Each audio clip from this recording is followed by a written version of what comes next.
Hi. Hey Melinda, how's it going? I'm kind of I got my second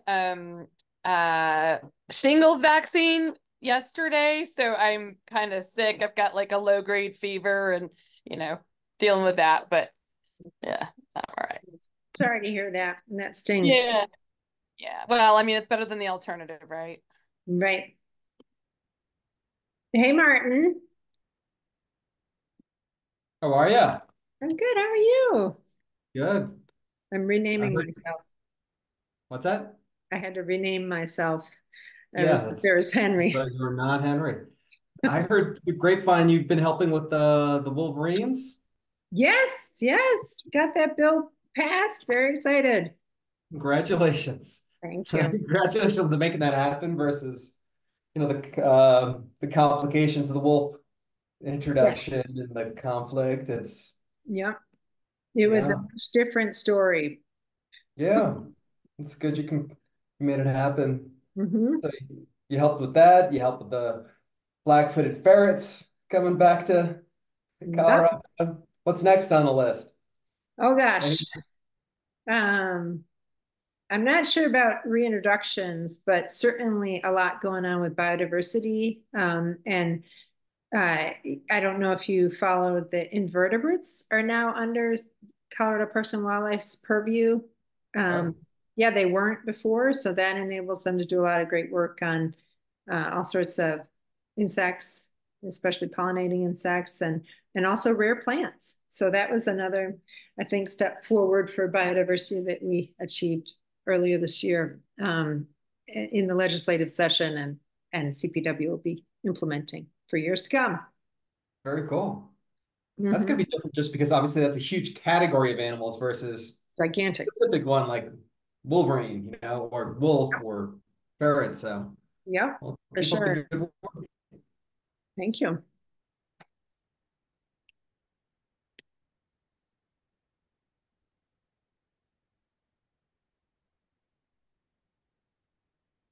Okay, guys, we'll begin in just a moment. We still have a minute, and maybe we'll give it a couple more minutes to get folks a chance to log on.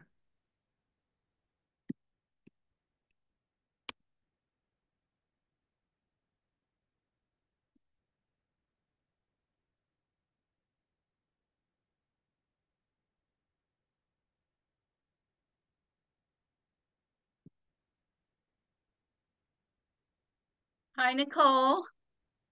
Hey, Cherie, how's it going? How good? How are you? Good.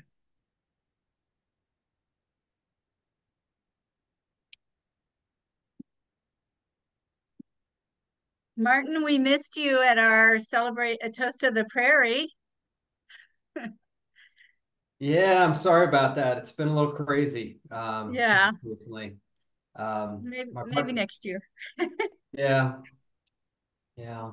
My partner Jeannie had got it was she rides to work on the bike path and yeah, someone just pulled out right in front of her and she's anyway, Oh upshot is no. yeah, she's recovering and in a cast and things are a little Oh, can't work, things oh. are a little different. So Well, yeah. tell her we wish her a speedy recovery. Oh, well, thank you. Absolutely. Appreciate that. I Yeah, mean, it that's was just wonderful. you think you're doing good by commuting on your e-bike to Yeah. work, but apparently at Denver Health Reports, there's quite a number. They get it. That's a regular source of customers is Mm. that Cherry Creek bike path. Gosh. Yeah. Okay, we'll wait for just another minute and then we'll dive in.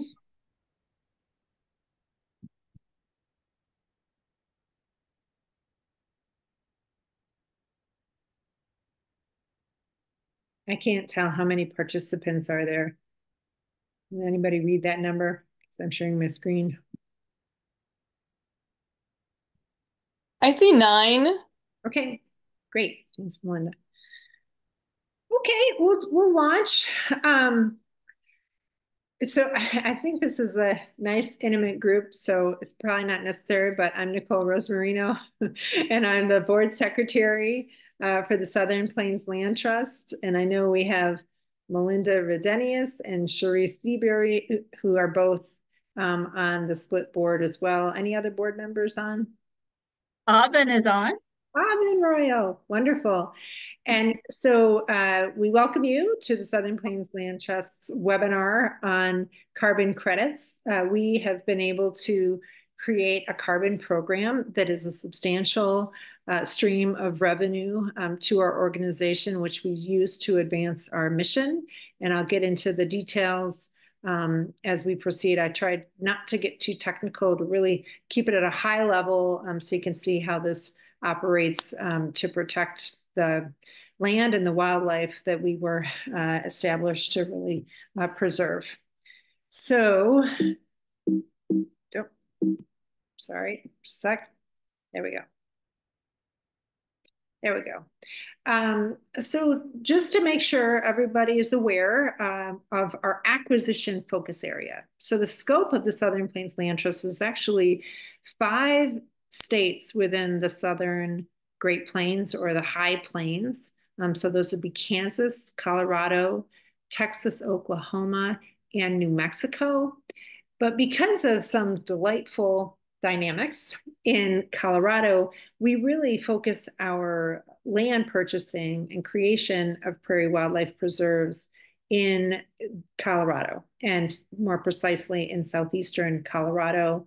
And that's because we have great organizations like Great Outdoors Colorado, which has funded multiple expansions of split preserves. But also because of the conservation easement tax credit. And for those of you who haven't caught it, we did do a webinar on that as a funding source for Split to continue its great work.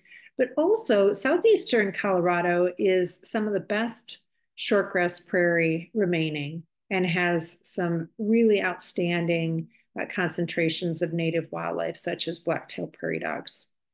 So those are the reasons why we spend a lot of our time and our focus and energy on expanding our network of shortgrass prairie preserves in southeastern Colorado. And as you can see there, our mission is to create and protect that network in order to ensure the future for all native animals and plants. The rewilding work we do is a really important backdrop, I think, to the carbon program. As you'll learn, there are different types of carbon credits. Some are higher quality than others, and the highest quality ones really have a lot of what are called co-benefits. And for us, that's protecting wildlife and promoting biodiversity. And we do that through some of our central projects, which include bringing back the American bison, not just because it's the US national mammal and incredibly charismatic, but because it helps to protect those ancient native grasslands that are playing such a key role in helping to mitigate the climate crisis. And so we have 125 bison right now on Heartland. They are thriving and really contribute to the effort in North America to conserve the North American bison, or the American bison. We are also working on recovering black-footed ferrets. They're among the most endangered mammals in North America, and that's really because of the decline of prairie dogs. Prairie dogs have declined by 95% or more, taking with them a whole suite of closely associated species. And no one is more closely associated than the black-footed ferret. It's considered a prairie dog obligate. All of its shelter needs and nearly all of its dietary needs are provided by prairie dogs. So for the last several years, led by the U.S. Fish and Wildlife Service and Colorado Parks and Wildlife, we've been releasing black-footed ferrets into prairie dog colonies on Heartland Ranch, where because of our vigorous protection of wildlife, including all prairie dogs on our lands, we've been able to create a really robust population of prairie dog colonies that form a prairie dog complex into which we're releasing black-footed ferrets. So really trying to move the ball forward for a highly endangered mammal in North America. Grassland breeding birds are likewise an important focus for us. grassland breeding birds are considered the most rapidly declining guild of birds in North America. So think mountain plover, lark bunting, Sprague's pipit, horned lark, Ferrugin's hawk, burrowing owl. These are all birds that breed in the grasslands and really need our help, and more specifically, large expanses of forever protected shortgrass prairie. We are restoring prairie streams on our Heartland Ranch Preserve alone. There are about 57 stream miles. I'm making it probably one of the highest concentrations of riparian areas under one private landowner in our watershed, which is the largest watershed by area in Colorado. It's the Arkansas River watershed. And we are working to restore those prairie streams that really need our help. They need the riparian forests to come back. They need us to combat erosion, and maybe some of you have been at our work parties where we install media lunas. Well, I know Martin has been. He's led efforts on our preserves to restore streams by installing one rock dams, media lunas, Z-dike structures that really are helping to combat that erosion and give the prairie stream a chance to come back. And we also have some assistance coming from beaver. We have at least 2 beaver on Heartland Ranch, and we hope that they thrive because they're just incredibly important in stream health. And I think of them as sort of the counterpart to prairie dogs. Prairie dogs are on the uplands, so away from the streams, and they're so ecologically important. And their rodent cousin, the beaver, is in the riparian areas, also really important ecologically. So another component of our work is to make it easier for wildlife to access our preserves. And we do this by removing, modifying, or replacing fences that might be harming wildlife, particularly American pronghorn, which actually pass under fences most of the time. Occasionally they'll jump, but most of the time they're going under. And so they really need to we need to make sure that those fences allow them passage across the landscape. And we partnered with neighbors of Heartland Ranch. Heartland Ranch is about 43,000 acres. And we partnered with several neighbors in order to modify fences across 50 miles.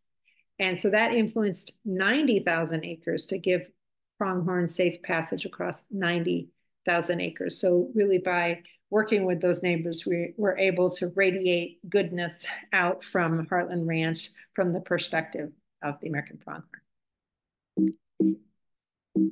Sorry, sometimes this is not advancing. There we go. Okay, so that's the backdrop to our carbon program. There are several different types of carbon in programs, and then there are compliance markets and there are voluntary markets. We are in the voluntary market, which means that people that buy our carbon or companies that buy our carbon are doing so out of the goodness of their heart. There's no regulatory pressure.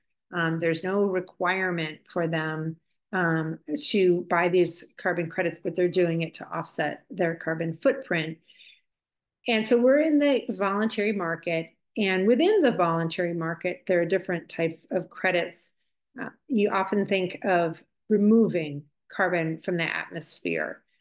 What we're doing is we are avoiding carbon from being emitted into the atmosphere to begin with. So we are avoiding making the climate crisis worse. And we're doing this through what's called a nature-based solution or a natural climate solution. And the intent here is to protect native ecosystems so that they continue to provide their service of mitigating the climate crisis.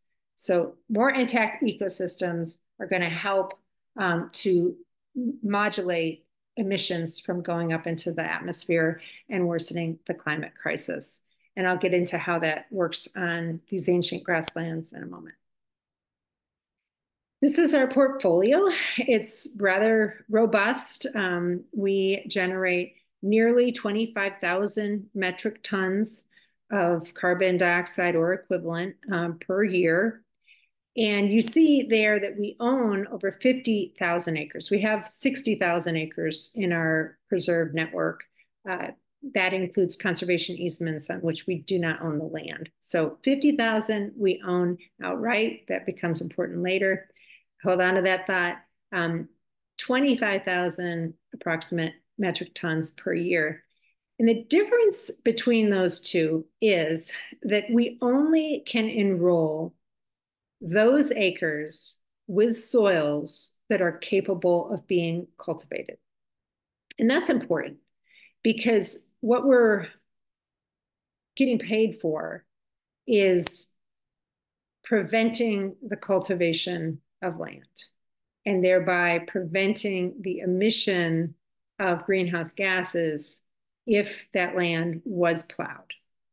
That would not be a meaningful act if those acres were not capable of being cultivated. And so that's why we cannot claim, nor should we claim, nor could we claim to generate carbon from all of the acres on our land. There's rocky outcroppings, there's topographic relief, there's different sandy soils in the riparian areas. None of those are going to go into the acres that we claim carbon credits on. And so on Raven's Nest, it's about 4,800 acres, wonderful property. We generate 1,900 metric tons of carbon credits per year. Heartland Ranch, much bigger, but you can still see of the almost 43,000 acres, about half of that we claim credits on. And so some of these acres with Heartland Ranch have been pre-sold in order to make a property purchase happen. And so I'll talk about that in a moment. That becomes important when we consider the factor of additionality. So that's our portfolio. We have lots and lots of carbon credits to sell each year. We're very proud of our carbon program because we think protecting ancient grasslands is an important way to help protect the planet's climate. And that's because about 90% of the biomass and the carbon in a grassland, a shortgrass prairie grassland to be specific, is below ground. And so you can have a drought go through, you can have a fire go through, you can have a herd of hungry bison go through, and those grasses and forbs will bounce back. It's a very resilient ecosystem. In fact, the Nature Conservancy has a resilience land mapping tool, and if you tinker around with that tool, you'll find that some of the highest concentrations of the most resilient lands in the Great Plains are in southeastern Colorado. So it's a really special place to be doing this work and an important carbon sink. The way we've run our carbon program since we established it in 2016 is to achieve the ultimate additionality. And I mentioned this concept before. So additionality really is demonstrating that we're moving the ball forward on the climate crisis. And we do this by buying land, putting a conservation easement on it voluntarily, and preventing forever the cultivation of that land. That prevention of cultivation, that prohibition on cultivation until the end of time, is what allows us to be eligible for the Climate Action Reserves Grassland Protocol. So that demonstrates additionality. Another landowner would not necessarily make that choice. We've made that choice, and that's how we demonstrate additionality. But we go further because we think that the carbon revenue should go back into preserving more grasslands. And so we have used our carbon dollars in order to buy more grasslands, in order to sequester more carbon, in order to continue to expand that massive carbon sink that's helping to protect the climate. And so in addition to those grasslands protecting the climate and, through achieving more carbon sequestration and avoided emissions, we're also protecting more wildlife. And these American pronghorn are demonstrating that magnificently, running through the middle of Heartland Ranch on forever protected ancient grasslands on which 90% of the biomass is below ground. Another thing to consider on that issue of most of the biomass being below ground in terms of its stability is if you think of a tropical rainforest, about 90% of its biomass is above ground. So if a fire comes through or that forest, if there's deforestation, that carbon is just evaporating into the atmosphere. Whereas in the grasslands, it's not. And so I think it's important to protect all native ecosystems, but grasslands have another point in their favor in that they are tremendously stable. And that's really important also when you consider that we expect there to be more drought in the grasslands as climate change impacts continue to unravel. But in the grasslands that we're protecting, they're dominated by very drought tolerant plant species. And I'm thinking in particular buffalo grass and blue groundwood. So very stable and important carbon sink. I've talked about the land we own, and Split, since its inception, has favored protecting land by purchasing it. And that's different from a lot of land trusts whose portfolio mainly comprises conservation easements, on which they don't own the land, but they hold the conservation easement. And so it just so happens that Split's preference for buying land so that we can create these wildlife refuges sets us up very well to take advantage of the carbon market. But we couldn't do that without our partnership with Colorado Open Lands, and Martin, who is the president of the Colorado Open Lands Foundation. And Colorado Open Lands has just been a pivotal partner in many ways, but particularly with the carbon program, in that we convey conservation easement on the lands we own to Colorado Open Lands, and that easement prohibits cultivation, thus making us eligible for the Climate Action Reserve's grassland protocol. And so that's a crucial partnership.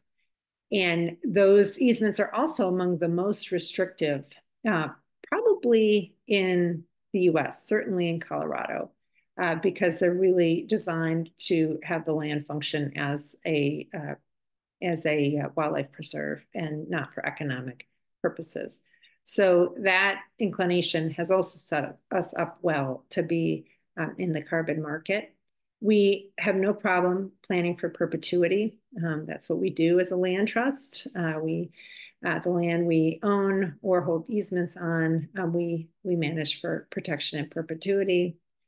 And we operate at a sufficient scale to make our carbon projects pencil out. So if you think about this, it probably takes about 5,000 acres. So Raven's Nest was right at that minimum for it to work out in terms of the expenses from creating the carbon project and from paying for verification. We won't get into it unless you want me to, but you really need to be operating at a sufficient scale. Even if we could have, and we couldn't have because it was too far back, but our Fresh Tracks Nature Preserve is about 2,500 acres now. It wouldn't have worked economically with the carbon market. So you really need that sufficient scale. And then the carbon forward sale, this is a new model for us as of 2020 to be able to generate funds from the actual purchase of, or for the actual purchase of the property through a forward sale. And I'll get into the specifics of that in a moment to show you how that worked. But before I do, it took a convergence of a lot of great factors for us to be able to create our carbon project to begin with. Back in 2016, I saw a notice for what's called a Conservation Innovation Grant from the U.S. Department of Agriculture. And the partners in that were Environmental Defense Fund, Climate Action Reserve, the Climate Trust, and a few other organizations. And what they were trying to do was to have a proof of concept for the Climate Action Reserve's grassland protocol that it was shaping up.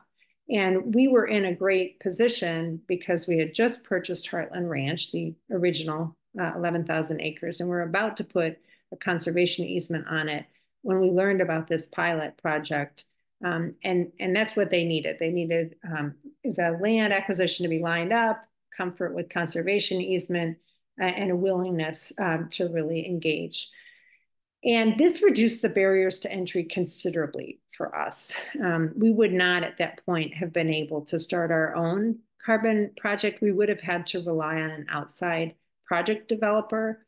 And one did approach us, but required a commission that it would have made it difficult for the program to be in the black for us for the first several years. And as a nonprofit, we're very risk averse. And so we passed on that, and we were happy we did, because then we were chosen for the pilot project, where all of our expenses were paid to enroll. It turned out 3 projects into the Climate Action Reserve's grassland protocol. In the process of that 2-year project, with the kind of Conservation Innovation Grant, split staff was trained to run the program in-house, which really made a huge difference. We later got a grant from the Land Trust Alliance to have another proof of concept, which was the forward sale that I'll talk about in a second. Just to go through these really quickly, I mentioned earlier a high quality carbon project should have a lot of co-benefits. You can see there's a lot of co-benefits there. Obviously, it's very important for us as an organization to protect grasslands and wildlife, because we're not just facing the climate crisis, we're also facing a biodiversity crisis. And so it's central to our focus to be continually protecting more grassland, protecting all the resident wildlife. We also provide a lot of benefits to the local community, and I can go into those later. But I want to leave time for questions. So just a couple slides to go. It has really increased our profile as an organization to be in the carbon market. Our first sale was to Microsoft, if you can believe it. And so we've been featured at the Land Trust Alliance Rally, which is the national consortium of land trusts. And in fact, the 2019 rally, the Land Trust Alliance had offered rally participants to offset their carbon through buying our carbon credits, which was just a wonderful privilege. We formed a lot of new relationships. I mentioned all the groups in that Conservation Innovation Grant. This is very entrepreneurial. So across the US and frankly the globe, nonprofits are competing with each other for really scarce philanthropic dollars. By creating our own carbon program, we're able to attract non-philanthropic dollars. We're able to, really create a whole new pie, if you will, rather than battling over a small piece of the pie. And so we're very pleased that this is an important diversification of our revenue to sustain our nonprofits' work. Again, new dollars in. We're now relevant, much more relevant in climate crisis conversations. I think it's really important to continue to insist that preserving native ecosystems and mitigating the climate crisis are 2 sides of the same coin. It's really important that we not just look for technological solutions, but that we also look to just preserving wild nature in order to combat the climate crisis and the biodiversity crisis. COVID actually did not impact our carbon sales at all.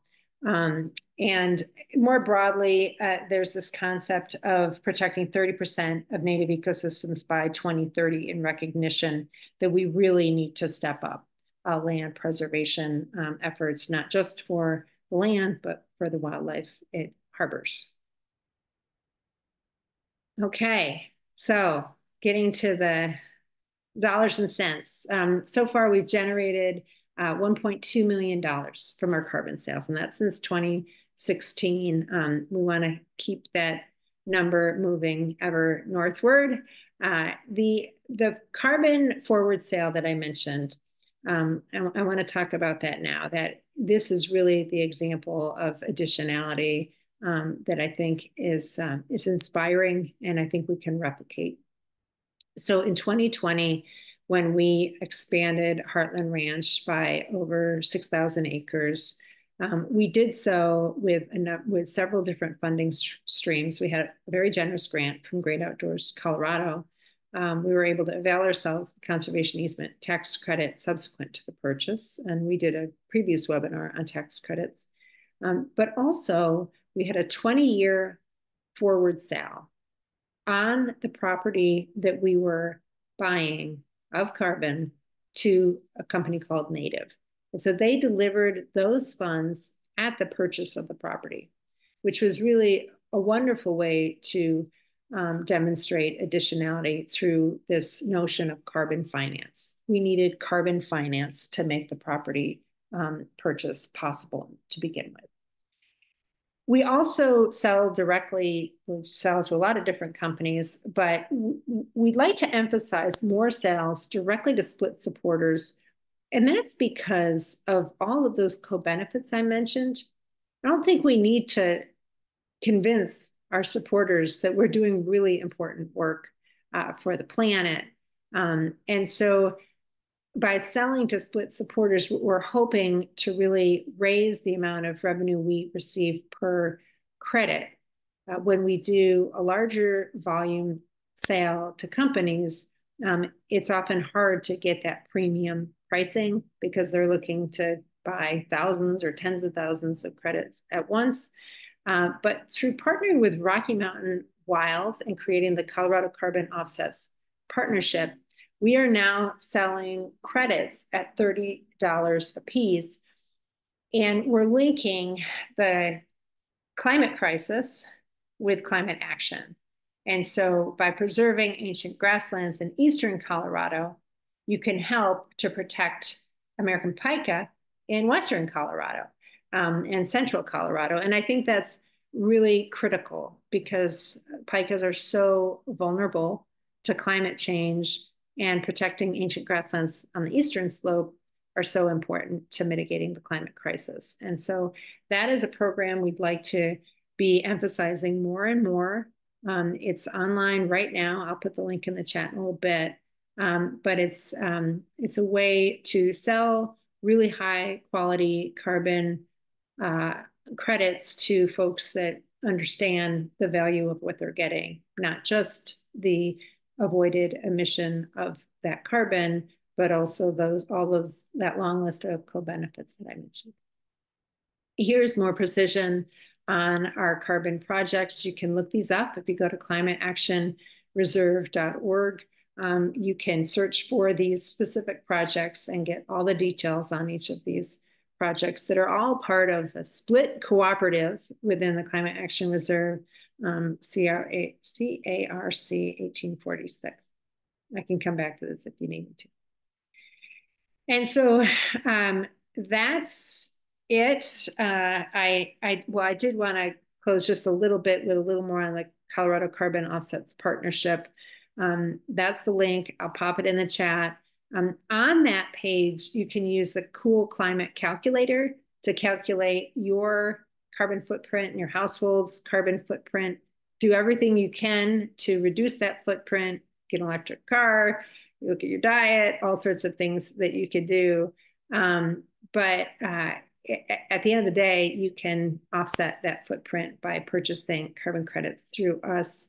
And it does actually count as a donation, and you'll receive a tax credit or a tax receipt. And in the process, you'll advance two wonderful organizations' missions, Splits and Rocky Mountain Wilds. With that, I'd love to hear if any of you have questions, and let's have a discussion.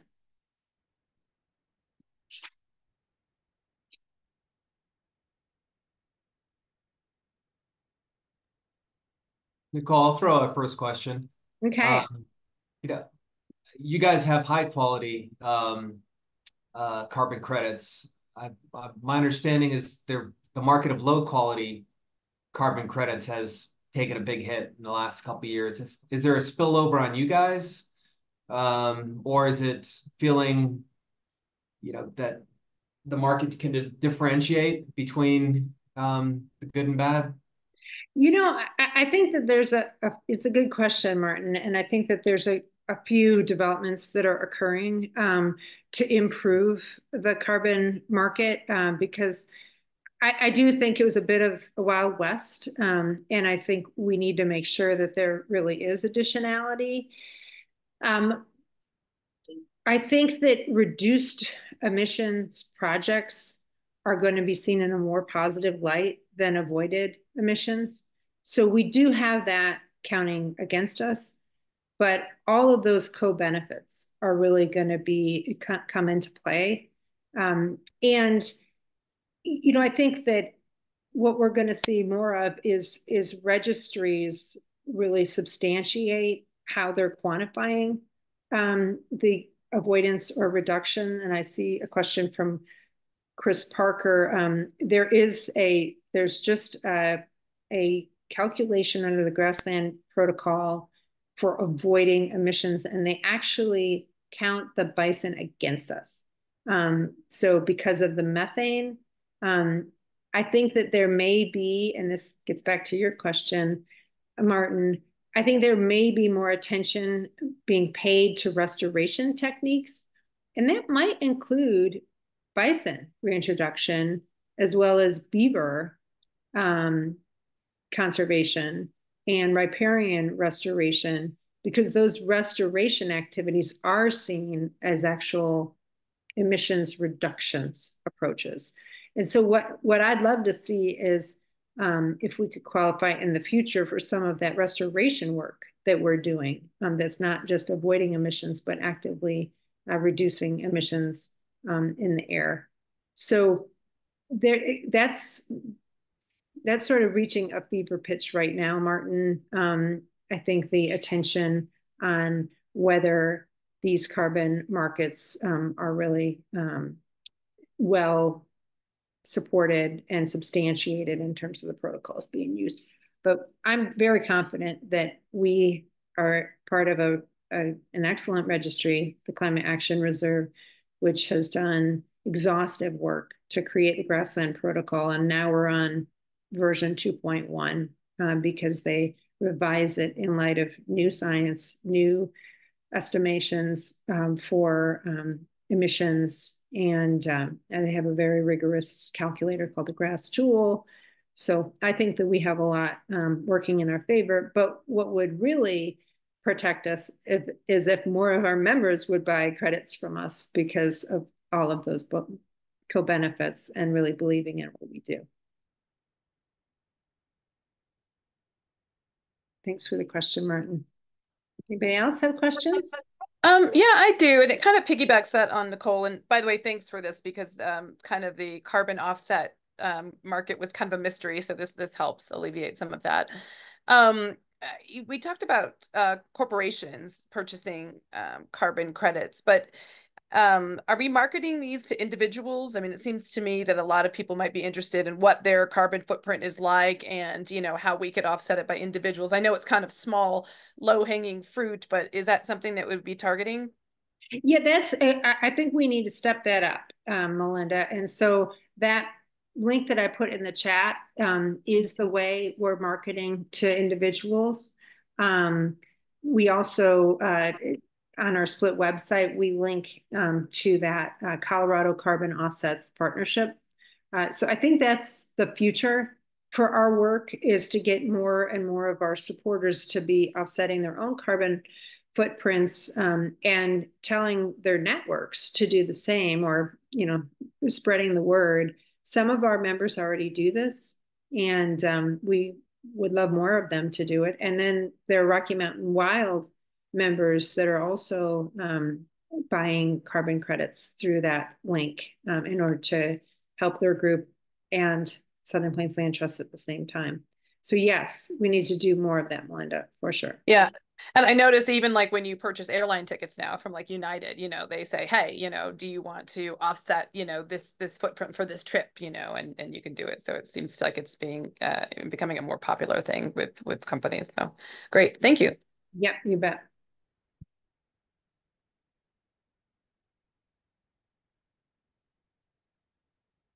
Other questions?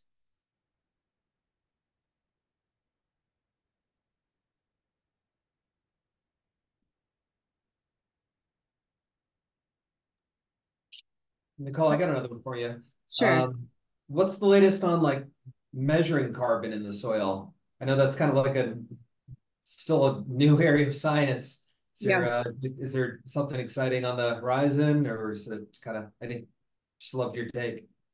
Yeah, I think one of the projects we've been involved with that's of interest is measuring the changes that riparian restoration and beaver can have on the carbon stocks in the soil.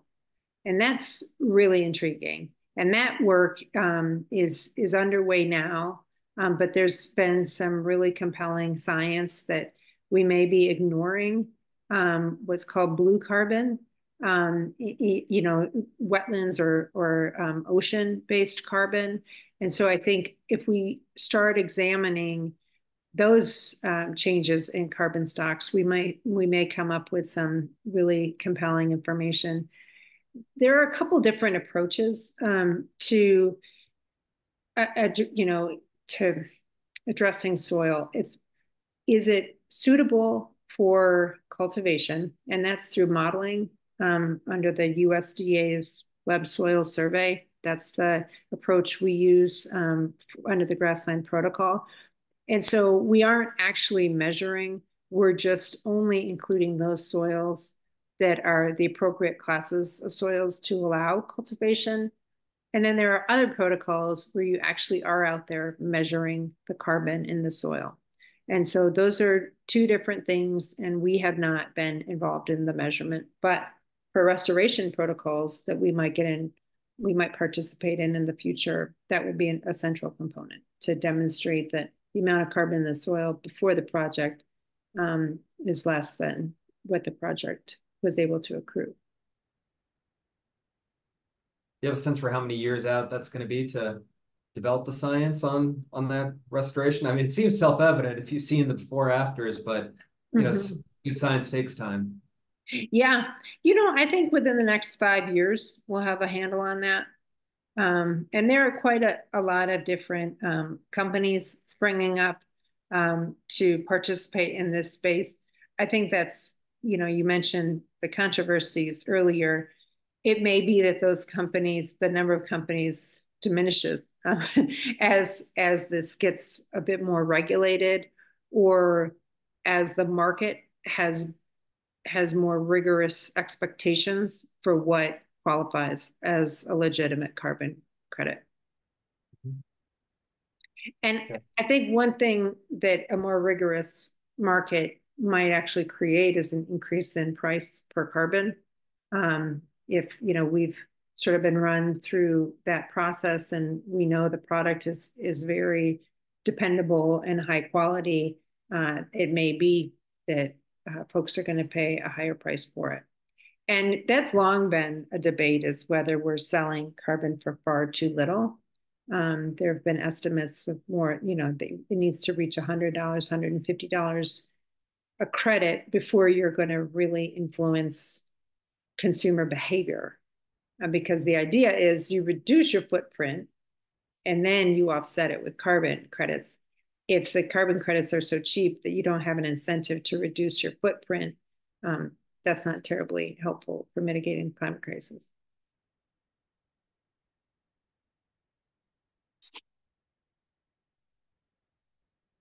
Trying to go back to my slides and see if there was anything I sort of breezed through because I was worried about time. Not find anything.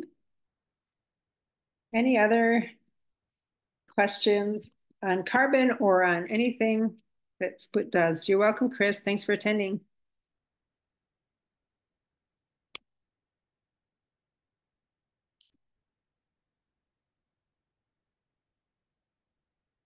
Okay. Well, I am just gonna pop our email in the chat real quick so that if any questions come up, you're welcome, Alan. Thank you. Feel free to reach out. We'd love for you to give us your thoughts on carbon and what Split's doing, or better yet, buy some carbon credits from us. Thank you, Nicole. This is super informative. You're welcome. Thanks so much. Thanks, Nicole. Have a good night. Okay, good night. Bye, everybody.